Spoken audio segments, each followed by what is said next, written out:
Hi, ladies. Welcome back. This is Lady T with Lady T Expressions. I just come back to do a TTC update. I am now on cycle day 23 and I am 3 DPO according to my fertility calculator that I am 3 DPO. Um, so my fertile day started on July 17th, and I can guarantee you that me and the boo, we definitely got in our put in our time for BD. We were kind of concerned at first because with our schedules that are so conflicting, to we was wondering how we were going to find the time to really actually actively, put in the work during that time. My actual ovulation day was July 20th, which was Saturday. And but we made it work. He works two jobs. A lot of times to get off one job and have to go straight to another. So he works from like 1 to 9, 1, in the afternoon to 9 at night. And then from 10 at night to 6 in the morning, he go home, get a few hours of sleep before he had to be back at to his other job at 1 o'clock. So in like 2 days he gets like 8 hours of sleep. But so we was, just wondering how it was gonna work in there. But we worked it in from March 17th. I'm sorry, I'm thinking March. July the 17th up until July 21st. We put in our work. We BD a lot. And because we were just trying to make sure we didn't miss it. My fertility calculation say you definitely want to BD day before, the day of, and the day after. But so we did that. So now I'm currently in my 2-week wake. I am 3 DPO. So now it's just the waiting game. I'm really not. I don't know if this sounds negative or not, but I'm really not expecting anything to happen this particular cycle. I'm really just testing out this fertility calculator just to see how accurate it is, and then once I can kind of pinpoint to see just how accurate it is, then that'll give me a little bit more hope. For as I'm concerned, it did calculate as far as my period, as far as ink flow was supposed to have come, July 1st, which it did, and it calculated right and said my next ink flow is due. I'm just getting my months all confused, y'all. You think I got pregnancy, Brian? I wish that's what it was, but it's not. I'm just a little off today. My ink flow is due August 3rd, according to my fertility calculator. So if that is pretty much accurate, then that'll kind of give me a general idea of kind of what's going on with me. If I'm having irregular periods and everything else is okay, I think I may be having an ovulatory cycles, which means I'm not ovulating. And so with that being said, I knew I had said that I wanted to kind of do this the natural way because I don't have any medical insurance that will cover me to go and get all these kind of different treatments and whatnot. But I am interested in trying the Clomid if ovulation is my problem. I found somewhere where I can order some, without having to go through with going through a doctor. So, but if any of you ladies that know somewhere out there where I can go, or where I could get some Clomid from, on the low, where I saw that I could get, I think it was between 30 and 50 pills, if I'm not mistaken, but I know it was like $50 something for however many amount it was, and so forth. The more pills, the more it would be, and that was for 50 milligram, 100 milligrams, and next up from there. So I will be interested in trying that. I know I said I wanted to, trying to do this the old natural fashion way, but I would want to try the Clomid. I think that's about all that I will try, because when you start on this medication stuff, I think it becomes kind of addictive, because if you try Clomid and Clomid don't work for you, you'll say, I'll try this don't work, and you want to try that, and if that don't work, you want to try something else, and it kind of becomes habit form, and you just really want to try any and everything, long as it say it's a possibility that it can help you become pregnant.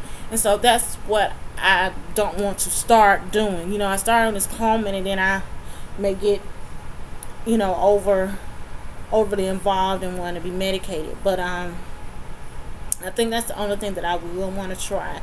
I also mentioned in my last video, I think part 2 of the my introduction video, that I said that I was going to try this for 6 months, and because me and my significant other, we've been together for 8 years.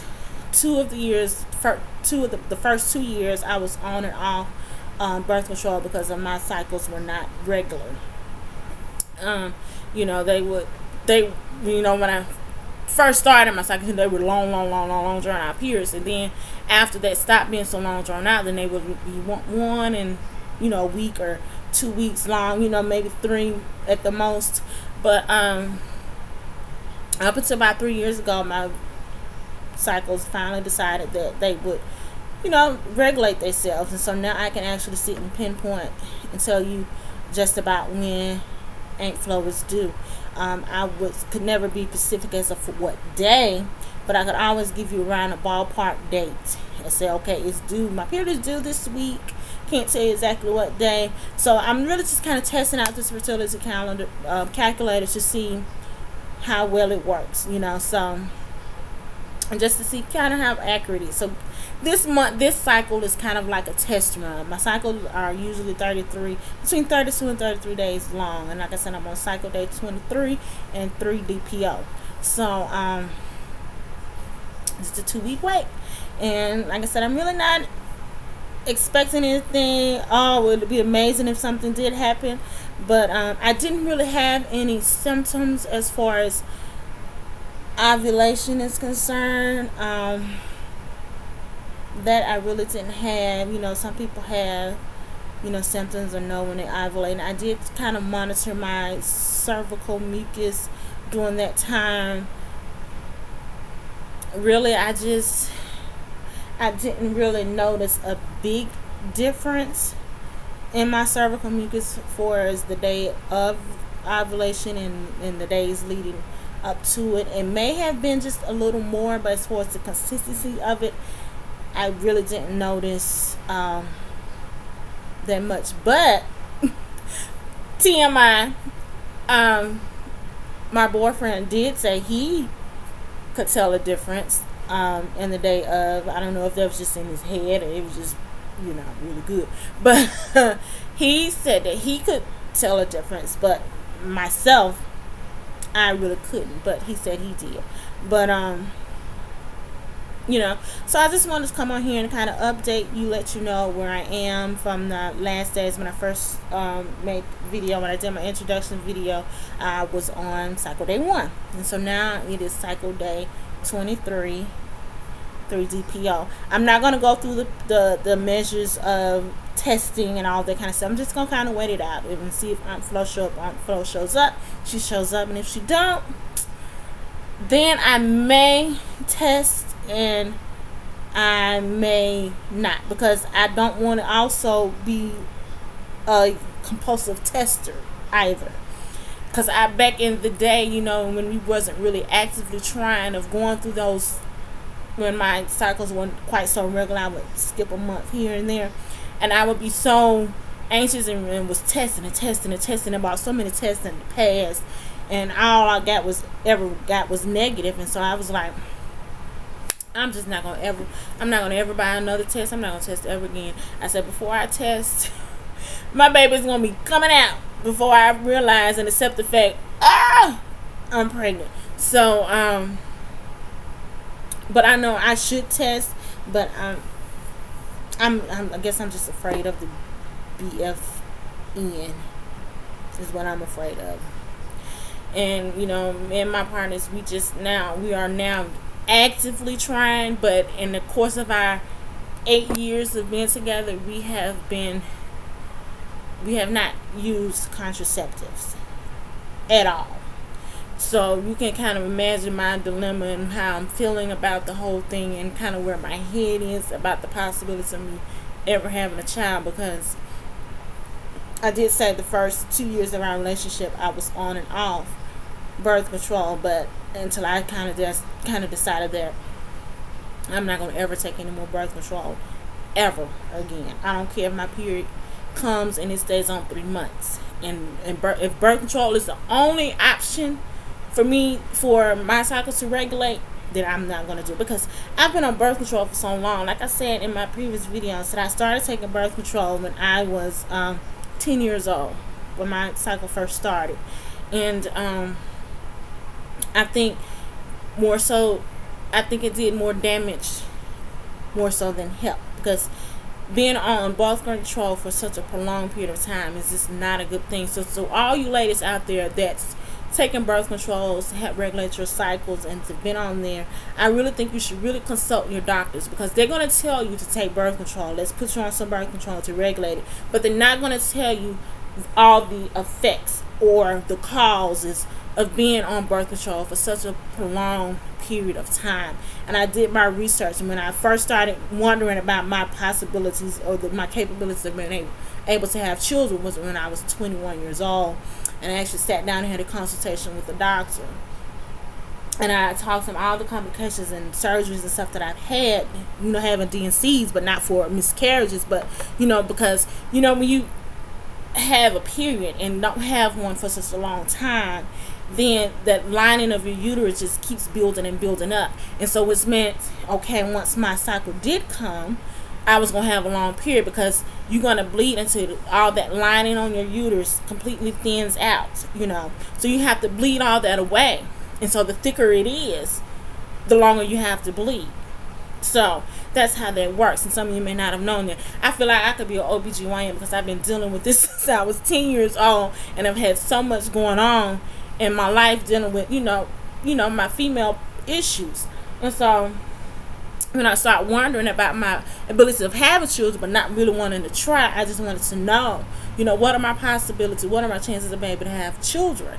And they already told me, okay, I had 4 DNCs. 1 was for miscarriage, but the other 3 was just to scrape the lining of my uterus to get rid of that buildup, and that would help stop my periods. But they also told me that was not a good thing to do, because that also decreases your chances. Each DNC you have decreases your chances of having a baby. And so I was like, what are my chances of having a child? And they told me, well, it wouldn't be impossible, but I can almost tell you and be certain to tell you that you're probably going to need some help, which meaning medication. So, but like I said, those women, ladies out here that are taking birth control to regulate your cycles, or for whatever reason, or if they've been on birth control to prevent pregnancy for however long, please do your research on your birth control pills that you're taking, because it can cause harm. If you're on birth control, nobody should be on birth control for no more than 5 years at a time. But I was on it for 12, 13, 14, 15 years, which is not good. This is why the Mirena is now causing complications and now have lawsuits, because you have that thing in you for 5 years, and that's just not good. So you have to do your research on your birth control methods and the products that you're taking, because it can cause some harm, and they don't tell you that. But as I got older and started wondering, what's going on, and I find out this is just not a good thing. Also, another thing, ladies, that I hear some of you talking about that you want to lose weight, and maybe that'll help increase your chance. By all means, I'm all for being healthy. I'm all for being healthy and want to better yourself and, feel good about yourself. But don't let a doctor tell you that your weight is the reason why you cannot have a baby. I just watched a special last week on TLC about obese women that were pregnant. These women were 400 and 500 pounds, and they were able to have children. So don't ever look at yourself and say I'm 200 or 300 pounds or whatever, or I'm 190, and say, well, I gotta lose some weight and then maybe I can have a child. Don't let a doctor tell you that. Don't let it, because let me tell you this. When you are overweight and you go into a doctor's office, the first thing they look at you the first thing they do when they walk into their office or that room, they look at your size. And they already gonna size you up and say, well, this is why you're having this issue. For whatever reason you're going to the doctor for, they're gonna always place it on or put the problem on your weight. I could go to a doctor and say my head hurts, and the first thing they're gonna say, well, if you lose a little weight, that could be because of your cholesterol, and that's causing your blood pressure, which is causing headaches. But what if you come in the doctor's office and you're this big? What's the problem then? So, don't let them discourage you by saying because you're overweight. By all means, if you want to lose weight, that's fine. I'm so for being healthy. That's a great thing. So I'm not telling you just go on to be fat and merry and, don't do anything about it. That's not what I'm saying. All I'm saying is don't let your weight or plan it in your head that because you are this size or because you are whatever size, that this is the reason why you can't have children. So don't blame yourself. I'm overweight and that's why I can't have children. It's possible, baby. It is possible. If you had saw this special that I watched on TLC, being obese and pregnant, that right there gave me some hope, because I'm a little over. I ain't gonna say a little, but I'm overweight myself. And just by watching it, it's okay. This woman was 420 pounds. One woman gained like 100 or something pounds during her pregnancy, close to 500 pounds, and she's pregnant, and she made it through to her 9 months to deliver. Clearly, I can have a child too. So I refuse to accept the fact that if I was to go to a doctor and they tell me it's because you need to lose some weight. You lose some weight, you can have a baby. Negative. I would not accept that, because doctors sometimes get lazy and they don't want to actually do their job and really get to the root of what the problem is. So they're just always gonna put it on something. They got your money, your insurance covered. They don't care. They'll tell you anything. So this is why you can't put your trust in the doctors, but you have to put your trust in who? The man up above. And I just wanted to come and share that with you. So ladies, if you're a little overweight, and whatever the case may be, don't be hard on yourself and be like, if I just lose some weight, that doctor, somebody has planted that in your head, and tell them no. It could be a factor, but it's not the factor.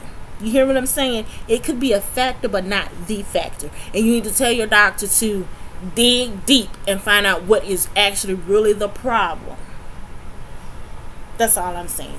So, like I said, I just wanted to come in and update you guys on my TTC journey, and just wanted to come and share those things with you. And I will probably come back in 2 weeks after my 2-week wait and let you guys know if Ain't Flow shows up or not. I'll talk to you later. Y'all guys have a blessed day. I wish baby dust to everyone that's out there trying. To those who have conceived, congratulations. I'm so happy for you. There was a time in my life where I couldn't say that. But as I'm growing and maturing in this journey, I'm learning to, if you could just be happy for others, God will bless you with more than you can ever imagine. So it's a journey. Like we said, it's a journey and it's a struggle. But through it all and with God's help, we'll get through it. So I'll talk to y'all later. Bye now.